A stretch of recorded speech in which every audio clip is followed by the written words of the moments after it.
Xe của bà Thái Anh Văn đã tới rồi quý vị. Bây giờ thì chúng tôi đang chờ đợi để mà bà bước ra khỏi xe. Ông Kevin McCarthy đã đứng đón ở phía trước.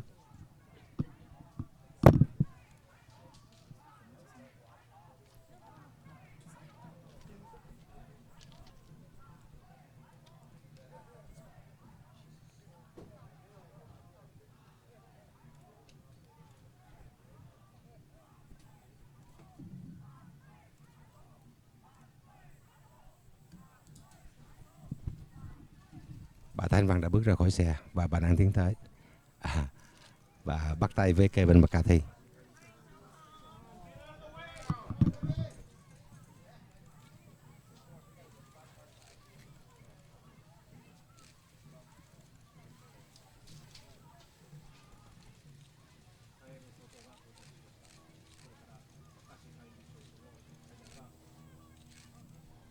Kính thưa quý vị, tôi đang đứng trước ở cái bục podium, và cái bục podium này một lát nữa sẽ là cuộc họp báo giữa ông Kevin McCarthy và bà Thái Anh Văn. Và hiện nay thì mọi người đang dồn vào đó, thì tôi nghĩ rằng đây là cái cuộc gặp gỡ quan trọng giữa Kevin McCarthy và bà Thái Anh Văn. Một lát nữa thì chúng ta sẽ có cuộc họp báo ở đây. Thì tôi đã set up cái máy ở đây. Còn cái phone thì một lát nữa hy vọng tôi sẽ làm livestream được trong cái lúc mà có những cái diễn biến. Còn cái camera nó hơi nặng cho nên mình set up một chỗ thôi để mình quay cái cuộc họp báo. Cảm ơn tất cả mọi người rất là nhiều.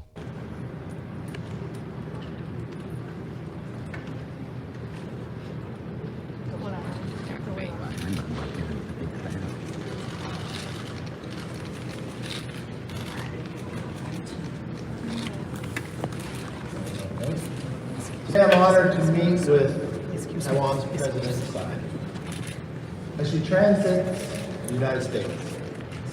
Fittingly, our discussion took place here at the Ronald Reagan Presidential Library. Here in this library, there are countless exhibits that capture President Reagan's patriotic spirit, his belief in democracy, and commitment to the ideas of peace. Those values have always served as the bedrock of our friendship with the people of Taiwan. And they are more important now than ever before. I believe our bond is stronger now than at any time or point in my lifetime. And of course, President Tsai is a great champion of that bond. Taiwan is a successful democracy, a thriving economy, and a global leader in health and science. And whether it's our deep commercial ties, strong people-to-people relationships, or shared values, our cooperation with the people of Taiwan continues to expand through dialogue and exchange. The friendship between the people of Taiwan and America is a matter of profound importance to the free world, and it is critical to maintain economic freedom, peace, and regional stability. We will honor our obligations and reiterate our commitment to our shared values, behind which all Americans are united. Today was a bipartisan meeting, Republicans and Democrats united together in a place that symbolizes the freedom and commitment and the bond that's only become stronger with the President of this today. President Trump.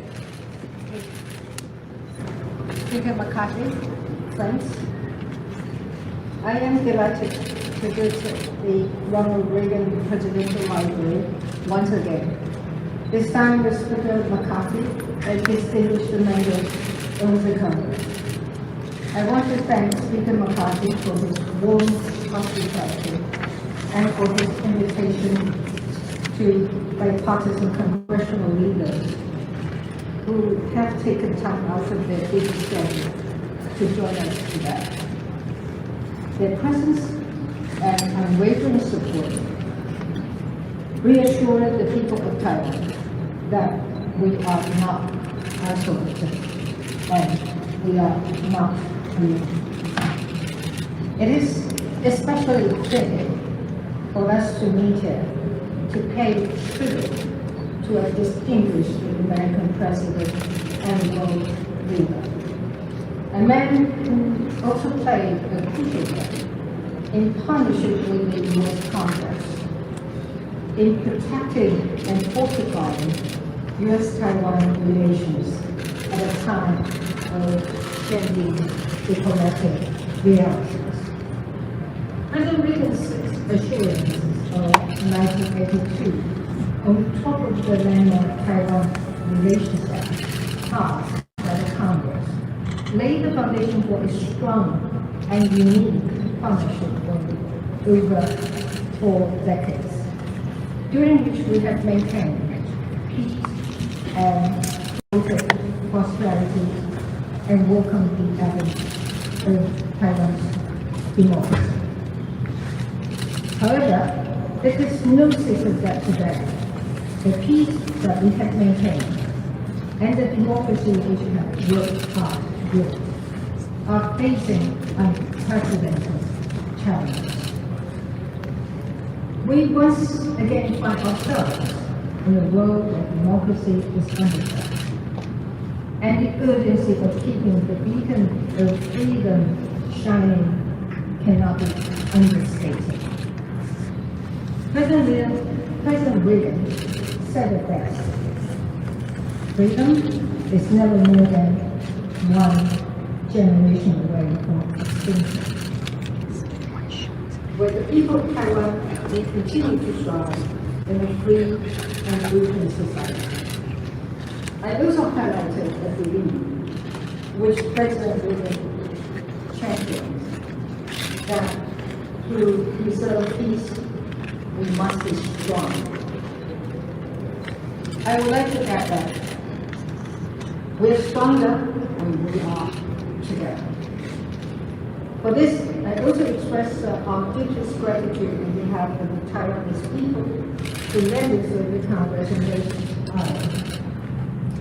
on both sides of the aisle. There are a number of initiatives that have helped to make Taiwan and our partnership strong. Specifically, initiatives in the realm of enhancing Taiwan's self-defense capabilities, fostering robust trade and economic ties between us, and supporting Taiwan's meaningful participation in the international community, have all sought to safeguard our shared interest in peace and prosperity across the Indo-Pacific. Taiwan strives to be a reliable partner to the world, the cornerstone for stability in the region, and a force for good. There is saying in the Confucian Analects that if one who is virtuous will not stand alone. In our efforts to protect our way of life, Taiwan is grateful to have the United States of America on our side. As we confront the unique challenges of our time, let us be mindful of the principles that have forged our great partnerships and bear in mind the lessons President Reagan's enduring legacy. Once again, thank you, Speaker McCarthy, for your warmth and for your friendship. Thank you to all our friends in Congress for standing by Taiwan. Thank you. President Tsai, do you have a message for President Xi?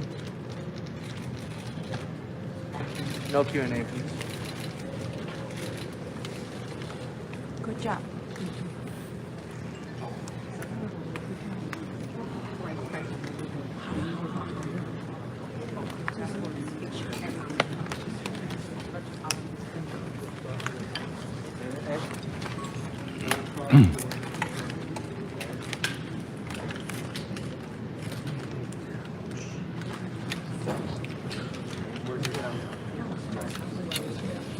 Quý vị, bà vừa đọc một cái message gửi cho tất cả giới truyền thông. Cái đó là bà không có trả lời, nhưng mà bà đọc một cái thông báo ngắn, còn ông Kevin McCarthy thì đọc một cái bài ngắn và đóng tiếp bà thôi.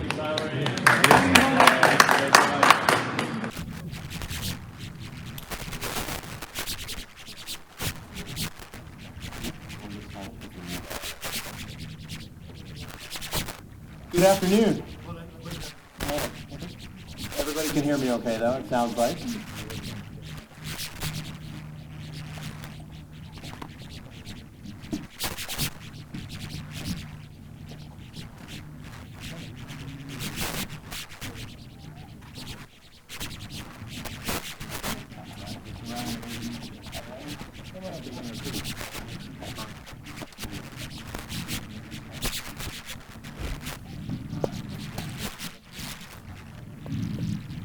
Great.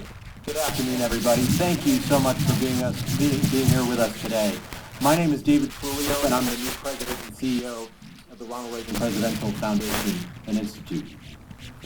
In 1991, when President Reagan stood very close to where we're standing right now to officially open the Reagan Presidential Library and Museum, he stated that his hope was for the Reagan Library to become, quote, a dynamic intellectual forum, unquote. Not only for scholars to interpret the past, but also for policymakers to debate the future. Earlier today, we had the unique opportunity to host a bipartisan meeting between members of the United States House of Representatives, led by Speaker Kevin McCarthy, and Tsai Ing-wen, the president of Taiwan, and her delegation.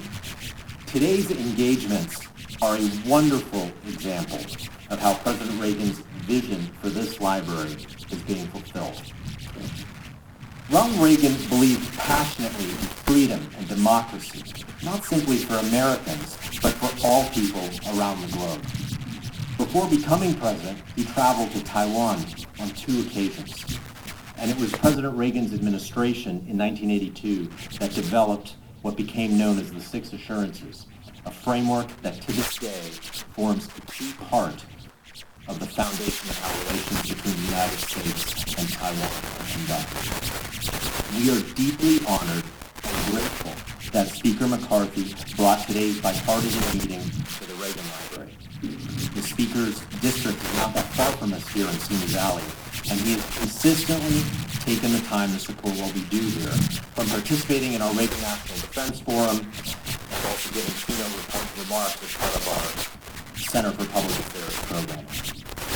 Of significant note, in 2021, Speaker McCarthy tweeted, and I quote, "Ronald Reagan is, in large part, the reason I am a Republican."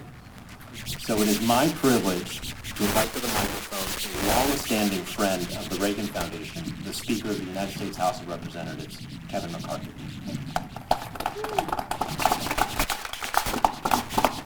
Thank you, David. And he's 1 week on the job, and he already brought us together. Bipartisan. Well done. Look forward to much more greatness there. No better place to be seated today. And to the members behind me, thank you for coming. And if you notice, it's not members of one party. We're here united together. It's a very important issue. I want to thank all of you for being here as well. It's great to be joined by so many members of both parties at the Reagan Library. And it is a fitting place to have such a discussion, given President Reagan's commitment to the people of Taiwan.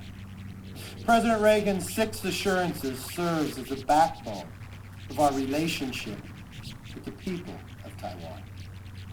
The members here today make clear we take our support for the people of Taiwan seriously and are determined to speak with one voice. The relationship between the people of the United States and Taiwan have never been stronger in my lifetime. We had a very productive discussion with the President of Taiwan today. We covered the crucial ways to further our bonds. Based on our conversations, it's clear that there are several actions are necessary. First, we must continue the arms sales to Taiwan and make sure such sales reach Taiwan on a very timely basis. Second, we must strengthen our economic cooperation, particularly with trade and technology. Third, we must continue to promote our shared values on the world stage. We live in a decisive moment in history and must act with urgency. Tension in the world are at its highest point since the end of the Cold War. As authoritarian leaders seek to use violence and fear to provoke needless conflict. The bond between the people of America and Taiwan is foundational and long-standing. Together, our people have weathered multiple crises and cooperated in important areas of technology, trade, and human rights. America must stay true to our values and remain consistent in our support for the people of Taiwan, who share America's people's desire to live in peace, freedom, and democracy. I felt our meeting today provided greater peace and stability for the world. America's support for the people of Taiwan will remain resolute, unwavering, and bipartisan. It is my honor to introduce to you the next speaker to come before us, the chairman of the Democratic Party, a fellow colleague from California. And for all those with camera, please take the view behind us, because I don't think California has ever looked so beautiful. Congressman Pete Aguilar.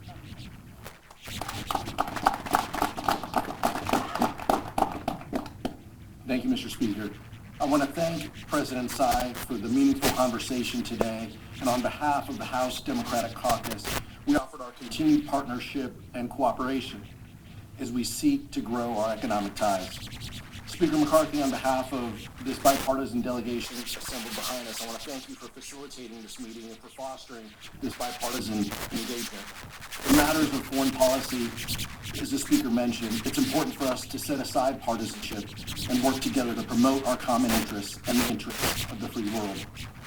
In the 40 years since the Taiwan Relations Act was passed, the partnership between the United States and Taiwan has been rooted in the pillars of security, shared economic interests, and democracy. I told President Tsai that the House Democrats will never abandon this relationship and will work hand in glove with the Biden administration to affirm our commitment because we understand the unique role and vital role that Taiwan plays in the region. We welcome competition with the People's Republic of China, but do not seek conflict. The work we do in Congress will seek to promote the safety and security of the Indo-Pacific region while protecting American interests and the interests of our allies and partners. We look forward to this meeting and more meetings like this in the future and the continued cooperation together. I want to thank the bipartisan nature of this delegation and introduce Chairman Gallagher of the Select Committee of the Strategic Competition of the CCP.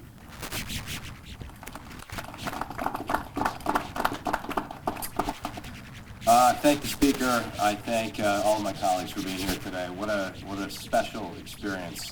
President Reagan once said, if some of you fear taking a stand because you're afraid of reprisals, recognize that you're just feeding the crocodile, hoping that he will eat you last. Watching some of the coverage leading up to President Tsai's visit, I've been thinking about Reagan's crocodile. Some who failed to learn from decades of CCP behavior have been wringing their hands, wondering if we're being too provocative. But I would submit to you that if the duly elected leader of one of our most important Democratic partners can't meet with American leaders on American soil, then we're merely feeding the crocodile that will eventually eat us. We must not be intimidated. And Speaker McCarthy and this bipartisan delegation are here today to send a simple message, and that's we are not afraid. We support our friends in Taiwan. We're going to keep saying that whenever we have the opportunity, and we're going to turn those words into action this Congress. Bipartisan action. Because Taiwan is a small but very bright candle burning at the edge of a vast authoritarian darkness. It's a testament to something President Reagan said in front of the Brandenburg Gate.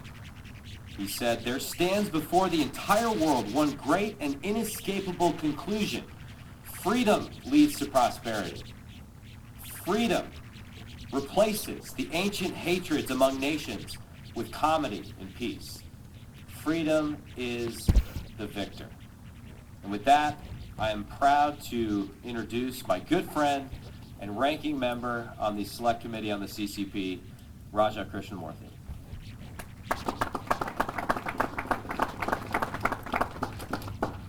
Thank you very much, Chairman. Thank you, Speaker McCarthy, for convening this bipartisan meeting. Thank you, Chairman Aguilar, for leading our House Democratic Caucus, being present. Thank you to all of my fellow members. Of course, thank you to the Reagan Foundation for hosting us in a wonderful visit. We had a wonderful set of meetings with President Tsai, and it reminded me of something that actually President Reagan said 40 years ago at the 40th founding of the United Nations. He asked the following question. He said, what kind of a people do we want to be 40 years from now? Well, today, we can agree with what he said should be the answer, which is that we want to be a free people, firm in the conviction that freedom is not the sole prerogative of a chosen few, but rather an entitlement of all of God's children. In that regard, Taiwan deserves to be free. Taiwan's people deserve freedom, and they have earned that right. The CCP has promised that if they reunify with Taiwan, they will provide a one China, two systems policy. In Hong Kong, we've seen such a policy in name being implemented. Unfortunately to us, and to many others, it looks like a one China, one system policy. And freedom, unfortunately, has not been compatible with that one system. And so that's why our bond with the Taiwanese people is unshakable. We will always support them in defending their freedom. And to our strategic competitors in the CCP, we say to them with one voice, we do not want war. We don't want a cold war. We don't want a hot war. We don't want any hostilities whatsoever.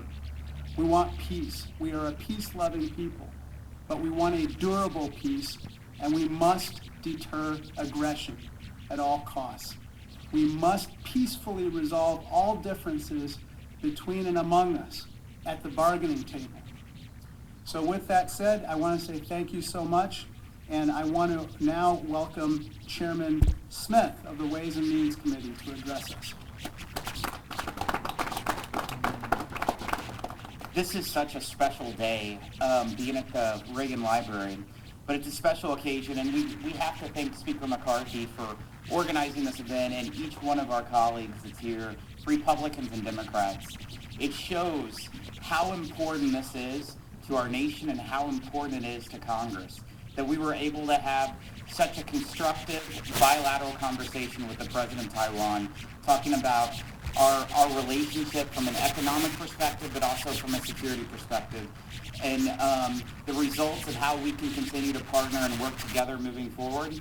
I think there's going to be a lot of benefits from this meeting. Happy to give all the tough questions to Speaker McCarthy. Before we begin questions, let me just say one thing. I want to thank all the members who came. They came from different parts of the country, from different parties, from different committees, with one goal. That's to bring peace throughout the world, and bring a greater foster of a relationship with the people of Taiwan. I respect the job that you're all going to do, but let me put one caveat. Today is a very important day on the subject we talked about. I know you'll try to ask me questions about a lot of other subjects. Leave that for another day. Today I'll only entertain questions about this meeting. Yeah. We'll give you microphones too. Thank you so much. Andrea Mitchell from NBC News. It's remarkable to see this bipartisan gathering. And I was at the Brandenburg Gate with President Reagan and headed back, so this is quite a moment. Let me ask you, do you worry, Mr. Speaker, that you will escalate tensions with Beijing? No, it's not our intention to escalate. We want to continue to build and foster democracy and freedom. And there should be no fear.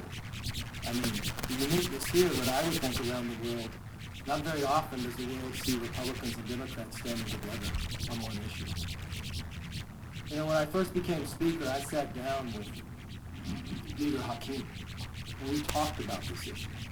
And I said, I think some of the challenges that we have had with China have been part of the challenges that America has not spoken to. We may have been conflicting views in going from administration to administration. I think what would bring and foster a stronger relationship is that Congress speak with one voice. And you found earlier this year, when a balloon traveled across this country, 100% of Congress voted together on a resolution. And I think today we found that we sat down with the President, united, talking about how we foster peace further. And the number one thing I see of how you create peace is communication.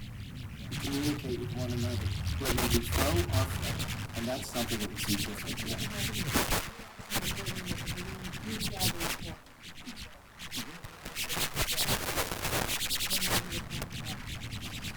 From my understanding, that was the purpose of the balloon itself. And I think that's why you found Congress speaking with one voice. It doesn't matter what country I come from, it should not be allowed to go over our airspace and gather things with the technology it has today, and we'll still hear more about that, and there might be ramifications further based upon what the actions are taken. Thank you, Mr. Speaker. Josh Campbell with CNN. I have a clarification and then a question, if I may. Yesterday in Bakersfield, you did an interview and you described China as a country that is very important country, was the quote. I'm just curious, given essentially that word country was purposeful. And then second, I'm just curious, obviously we're here at the Reagan Library. You've heard President Reagan mentioned several times today he was impactful on your career. In a different place and time, when the Soviet Union was the adversary, he was asked what his strategy was, and he said, it's simple, we win, they lose. I'm wondering, in the modern era, with China increasingly described as an adversary, is that your view as it relates to China? We win, they lose.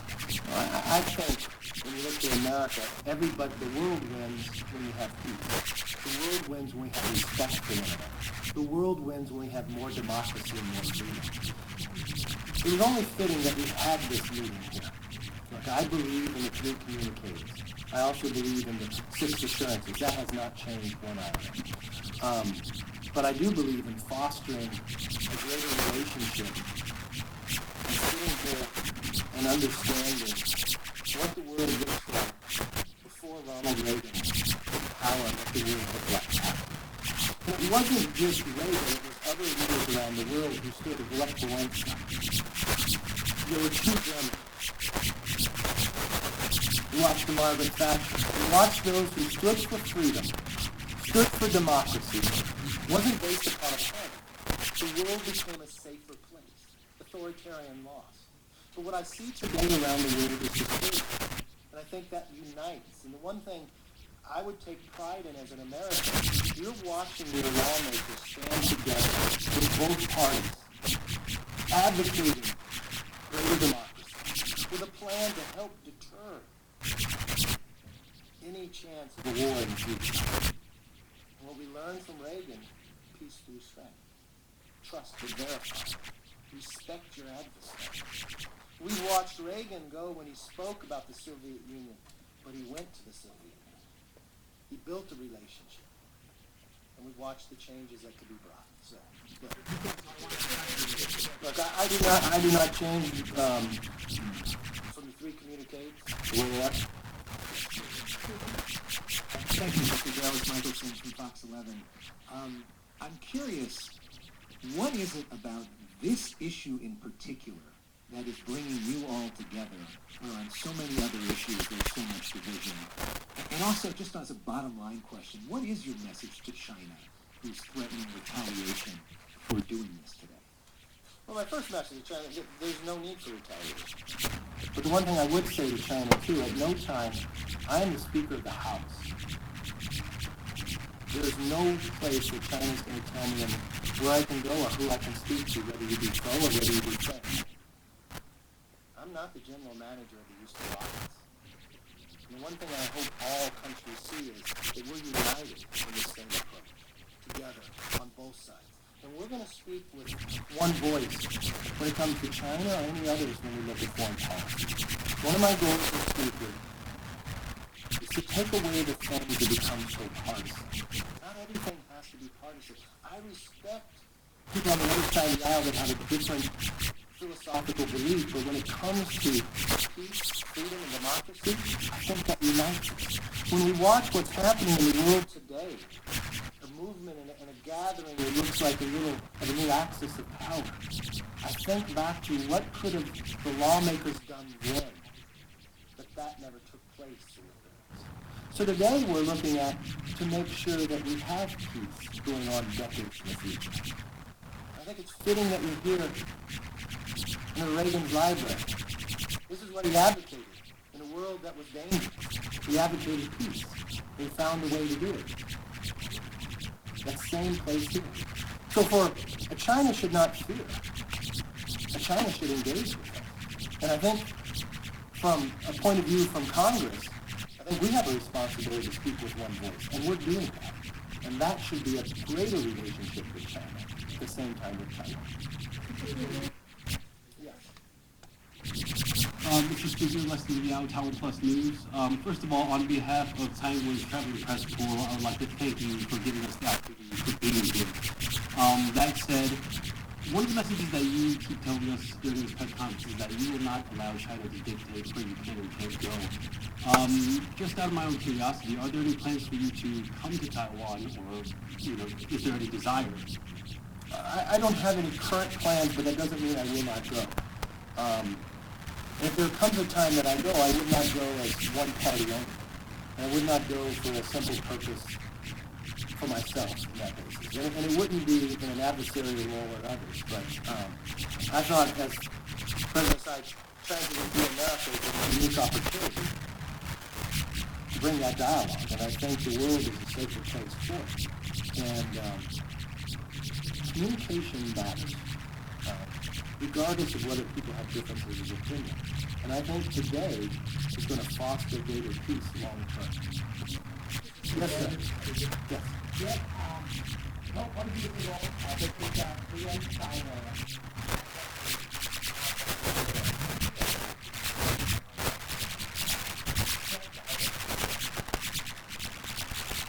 Well, when we talk about one China policy, I think you're confusing what the president was involved in, and that was President Nixon.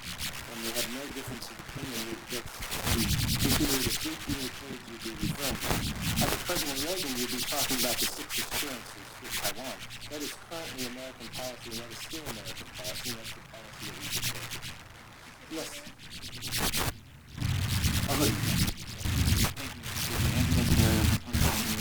I'm wondering if you could talk about your sense of President Tsai's assessment of how imminent an actual attack or invasion from China might be at this point, and what she specifically asked for from Congress in terms of military assistance, economic assistance, things you guys can do in NDAA or through the China Select Committee. Thank you. That was very clear. We advocate that day never comes. If we've learned anything from Ukraine, those actions that could have been taken 5 years ago, so Ukraine never had. Deterring that action to take place would have saved thousands of lives. I think today is important. We've always had with the 6 assurances that we could supply weapons to Taiwan, that they could defend themselves, that war would not be created. They have purchased a number of weapons from America. Some have been delayed. I think one of the things that we have talked about, how could we speed that up in the process? I think we have a commitment from both sides here to make sure that happens. How can we build more trade? Economics. I think that's hopefully on the way as well. I would hope that as lawmakers, our goal is to make sure those days don't happen. And I think we should learn from what's happened in the past. I would think, and I want to give a lot of credit to Hakeem Jeffrey. When I sit down with him when I first became speaker, we talked about this select committee. And the goal of the select committee is to speak with one voice. And I have been very impressed with the chairman and the ranking member of how they carried about themselves. And this isn't the only meeting that a number of them are going to do. They're going to go throughout California, meeting in others. And part of the select committee is finding places in America who are not dependent on other countries. Be it critical minerals, be it metals. Making America stronger makes sure that it's safer. And that's the unique goal that all of us have. And that's what we're working towards. Yes. Mr. Speaker, you talked right now proposing new charter. But today, as you're meeting here with the Taiwanese president, Emmanuel Macron, the French president, is in Beijing meeting with Chinese leaders. What do those conflicting messages mean for the strength of this message and for your approach to China? And then, if you can comment on what yesterday's developments, that would be great too. Well, first of all, I don't think what Macron's doing is conflicting. From the same point that I tell China, they cannot tell me who I can meet with. For the same argument that I said, this meeting will foster greater freedom, right? It's communication. So I think it's great that Macron is meeting in China. I hope he delivers a message not to fund Russia's war in Ukraine. I hope he delivers a message that democracy makes the world safer and stronger. I hope he delivers a message that Americans meeting President Tsai is positive for the same aspect that he is meeting with President Xi. I've been to China 3 times. I think greater communications between nations are positive. I think trying to show military actions is not. Communications are strong. And the answer to your second question is no. Yes, ma'am. Thank you. Suzanne with you with Washington Free Beacon. You mentioned that one of the topics you discussed was boosting arms sales to Taiwan. What do you plan to do there, considering the White House is signaling reluctance of stepping in? And then secondly, are you all concerned that during Taiwan's presidential election and more Beijing from the China? Look, one thing I believe in democracy, and let them have a say in the process and decide who wants to lead them and have an open and honest and fair debate without others advocating inside. I don't get the same approach from this administration. I think this administration, and my communication with them too, see the importance of weapon delivery system.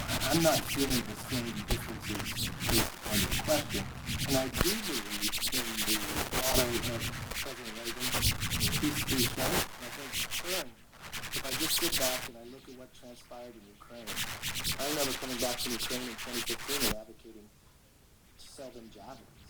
Javelins, a defensive weapon, to stop the tanks from coming in. And maybe had that action been taken or others, Russia would not have felt that that was a mode for them to go through and thousands of lives would have been saved. And I think this is no different than what the 6 assurances have said from Reagan. That we would supply Taiwan with weapons. And we didn't set a timeline to the one China. So it's carrying out the exact same policy we have had for decades. And I believe in that notion, if we are able to do it, is they've already made the step. It's the delivery of the system. And I think for that same action, if people would have taken that action in Ukraine, the world would be safe. And I think that's an action that we should take. And I believe, I'm not going to put words in anybody's mouth because it's our discussion, I believe that it's a bipartisan position. And I just think, I'm not going to speak for the administration, but from my conversations with the administration, that's the same feeling I have now. Yes, ma'am. I'm a Taiwan Florida Taiwan PBS.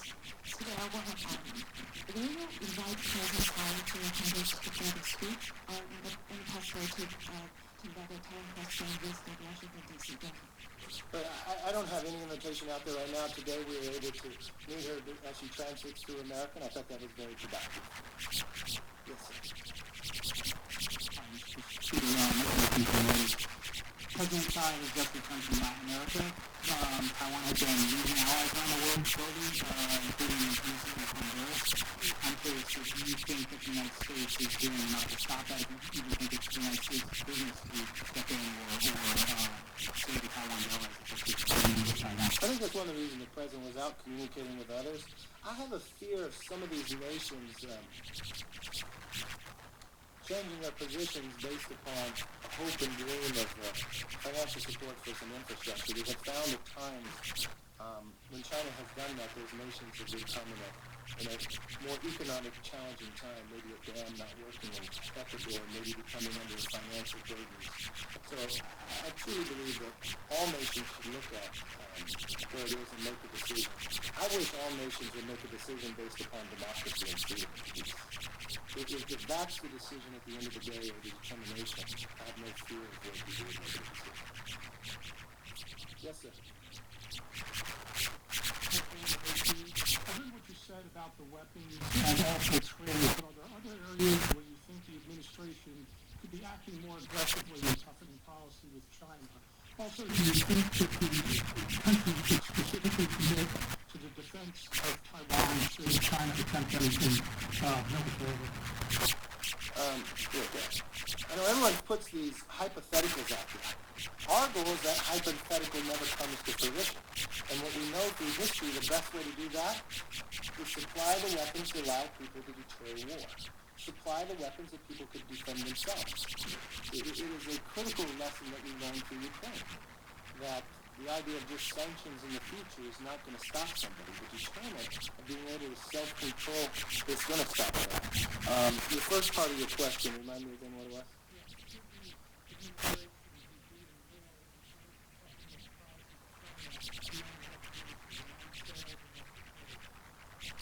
Well, the one thing I always believe is you should keep communication going. I think from policymakers here, the more that we're able to speak with one voice, I think the greater understanding China would understand where we stand. The more importantly, it would help them to understand don't send a balloon over our airspace. Don't use authoritarian and bully tactics. It's not going to go far. We want to have peace. We want to have economics with you. We want to be able to grow like we have for a number of years together, and we want to continue to foster that. We respect your position. We respect the nature of your country. But the same point is you've got to respect democracy, freedom, and peace. And the idea of America in the last number of years of flip-flopping through administrations, I think has sent the wrong message to China. I remember my first time traveling to China in 1995. I remember going to Tiananmen Square, and there was a sign there, and it had two numbers. The number of days and the number of minutes to Hong Kong came under control. I remember the promises made that China did to Hong Kong, that they could keep their own version of democracy and others in 50 years, and they reneged on that. And I think that harmed them around the world. And I think if people, if they understood that, we watched them shut down newspapers and freedom of press that has been there for decades.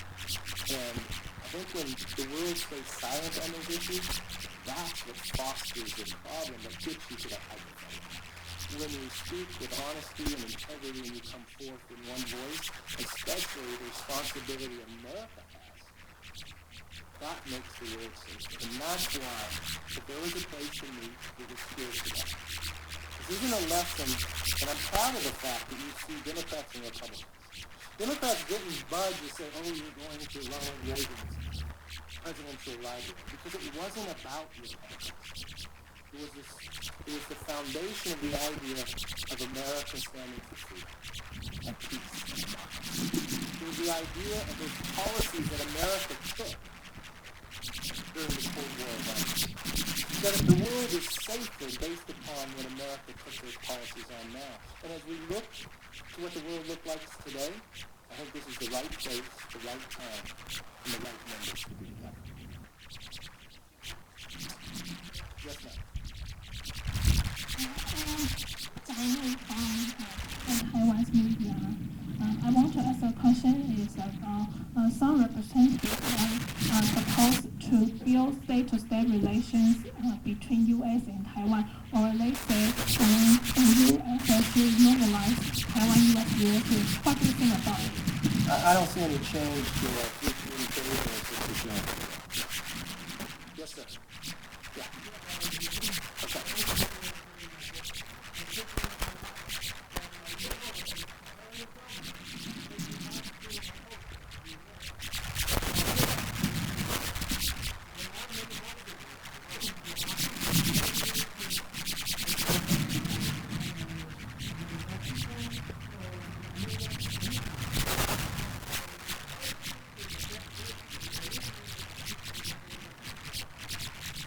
I think if you look today, we're fostering greater relationships. I think we sit here today, sitting at the Reagan Library with the show.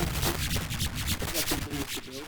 And what I look to is, I understand the premise of your question, but our goal here is that we have peace throughout the world. And we understand where the world is today. And I think today helps us foster that further with committing to those 6 assurances of where we go. And I hope the world will be safer for it. Yes, yeah.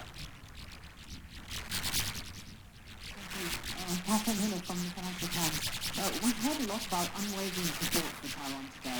Now, if there were a Chinese attack, do you think the American people would be okay with Americans sending troops or really stepping in to defend Taiwan? That's a hypothetical question that we never want to get into.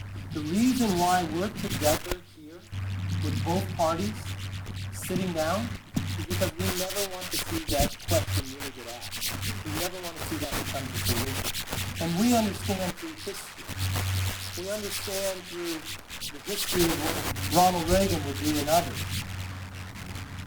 But that day we do not want to have happen. I don't care what side of the aisle you're on. And how do you show that? You foster a greater relationship about freedom and democracy. You deter the ability for one side to create war. You stick to the 3 communiques and the 6 assurances. That has fostered peace and grown economics on every side of the aisle, be it Taiwan, be it China, be it America. So that is what we're doing today. So when you look back on history, in a critical time around the world, what did your lawmakers do? They stood up.